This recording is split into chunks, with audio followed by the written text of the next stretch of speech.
Hey guys, ఈ Saturday మేమైతే విజయవాడ నడిచి వస్తున్నాం. నందిగో నుంచి విజయవాడ దాకా అయితే మేము బై వాకే వస్తున్నాం. ఆల్మోస్ట్ 55 కిలోమీటర్స్ ఉంటుంది. అయినా కూడా మేము ఎంత రిస్క్ అయినా పర్లేదు విజయవాడ కనకదుర్గమ్మ గుడి దాకా అయితే నడిచి వస్తున్నాం. మేము ఎందుకు నడిచి వస్తున్నాం అంటే, ఒకటి చాలా తక్కువ టైంలో మాకు 50K ఫాలోవర్స్ కంప్లీట్ అయినందుకు, 2 ఇన్స్టాగ్రామ్ నుంచి చిన్నవాడు రాబోతుంది, 3 ఫ్యూచర్లో ఏ చిన్న హోప్ ఉన్నా కూడా నేనైతే జబర్దస్త్ కోసం ఫస్ట్ ట్రై చేస్తున్నా. బై వాక్ వెళ్ళైనా కానీ దుర్గమ్మ ఆశీస్సులు తీసుకుని ఎలాగైనా సరే మేము జబర్దస్త్కి అయితే వెళ్ళాలనుకుంటున్నాం.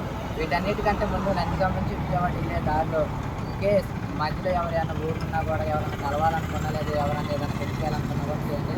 మేమైతే మా లైఫ్లో ఫస్ట్ టైం ఇదివరకు 1 కిలోమీటర్ కూడా నేను ఎప్పుడు నడవాలి, కానీ ఫస్ట్ టైం 55 కిలోమీటర్స్ నడవాలనుకున్నాం. సో మాకైతే మీ అందరూ సపోర్ట్ కావాలి. రేపు స్టార్ట్ అవుతాం. సాటర్డే 8:30 నుంచి స్టార్ట్ అయ్యి ఆల్మోస్ట్ ఈవినింగ్ 6 టార్గెట్ పెట్టుకుని ఎట్లయినా సరే 6 వరకు విజయవాడ చేరుకోవాలని. కీప్ సపోర్ట్ మీ.